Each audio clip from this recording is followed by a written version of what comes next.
nagpa-record na naman ako. Pasensya na. Ito, ginagawa ko yung mga morning routine ko. Ginger juice with orange, lemon. At ito, okra water para sa blood sugar. And yun, yung carrots, ayan, sinasala ko na.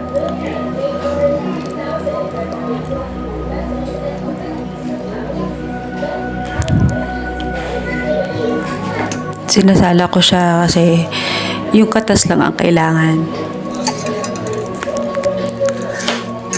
Oops, nalaglag eh. Sorry. Ayan. Kailangan sairin yung katas niya. Kasi para madami makuha. Ganyan. Pero nilalagas pa rin yung buhok ko. Ayan. Ang dami sa floor. Ito yung mga gamot ko na hindi na nakukumpleto. Nakukumpleto lang siya kapag na-confine ako or na-admit ako. Sa mga nagbibigay sa akin ng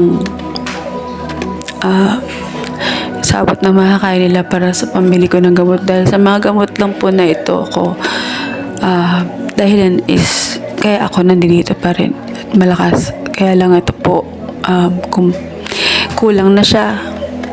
Nakabili ako ng mga gamot ko doon sa mga nagbigay sa akin. Pero, ubos na naman po yung iba. Lalo na yung sa SLE ko. Steroids lang ang natira. Kasi ang dami pa po. Then, ayan. Para na ako may mercury, diba?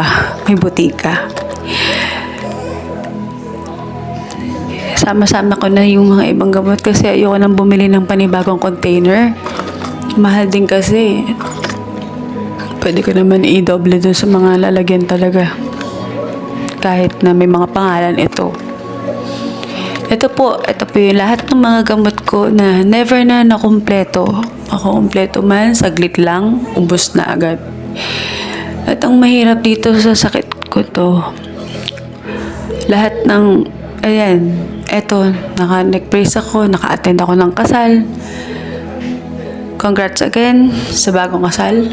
Ito, nasa mall kami. Pinapasyal namin yung mga bata. Naka-wheelchair ako. Opo, nakakalakad ako. Pero once na inilakad ko, mahapdi po at namamanhid. Kaya inaalalayan po ako ng asawa ko or ng anak ko pag naglakad ako. Yan, tutuwa ako na nandito ako pa rin ako kasama ko yung mga anak ko. Maswerte pa rin ako. Thank you Lord pa din. Kahit na napakadami kong sakit. At alam na ninyong lahat yan. Kahit na hindi halata. Hindi ko nga ako alam kung bakit hindi halata eh. Hindi ko alam. Siguro miracle na po ni God ito. So, si God naman talaga ang may plano para sa atin. So, kahit na anong ingat ko, kahit naman sino sa atin, kung plano na talaga niya, plano na niya. At nakasulat na yun. Nakaplano na yun, bago pa man, ipinanganak. Ayan. Nasa mall kami, obvious na obvious, diba? So, yan, nagpapaka-good vibes ako. Masaya lang. Happy lang. Kahit na walang pera. Kahit natipid, nasa mall, nagpapalamig, pinapasyal lang yung mga anak. Kasi buryong na kami dito sa bahay. Ako pala, sorry. Ako lang pala. So yan, ito sila. Dito kami. Kapag may time, pasyal na konti, kahit walang pera. Ito po ang routines ko. Kahit na nagagamot ako, naka-wheelchair ako sa mall, sa hospital kasi bawal na bawal po kung mapagod ng sobra. Ito po, nakapag-birthday pa ako sa anak ko, nakapag-decorate ako ng bahay, naka-attend ako ng exhibit ng asawa ko sa exhibit ng company ng husband ko, company nila kung saan siya employed. Lagi ko pang inaaliw ang aso ko. Nakapag-selfie pa nga, ayan. O, diba? Puro selfie. Kala mo walang sakit. Nakangiti kahit naka-wheelchair. O, ayan. Sige, pose. Pero napakadaming sakit. 6 years na.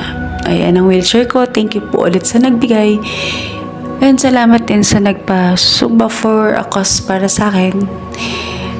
Ayan puro selfie pa nga di ba? Pangiti-ngiti pa yan. Nasa procedure na pangiti-ngiti pa rin. So, post pa dito, post pa doon. Naulit na naman yung record ko.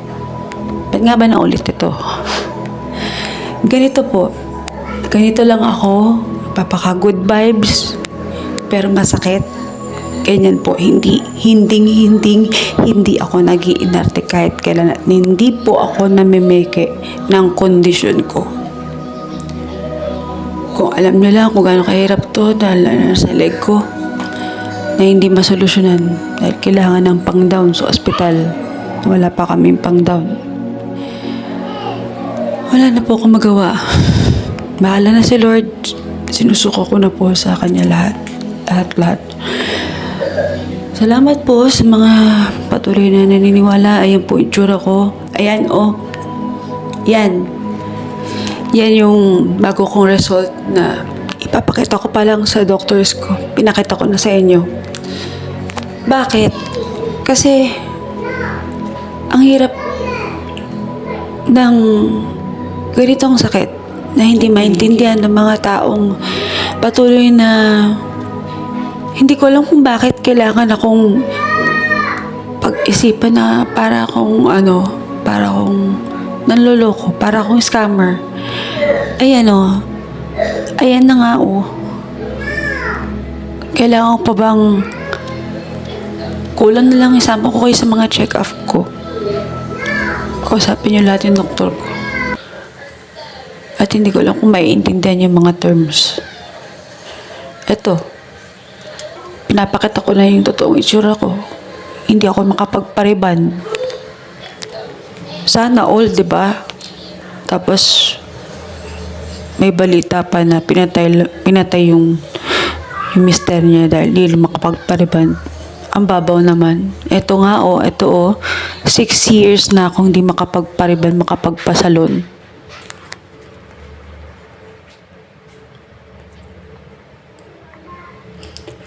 Hindi ko alam kung bakit ganun lang tumitil ng buhay.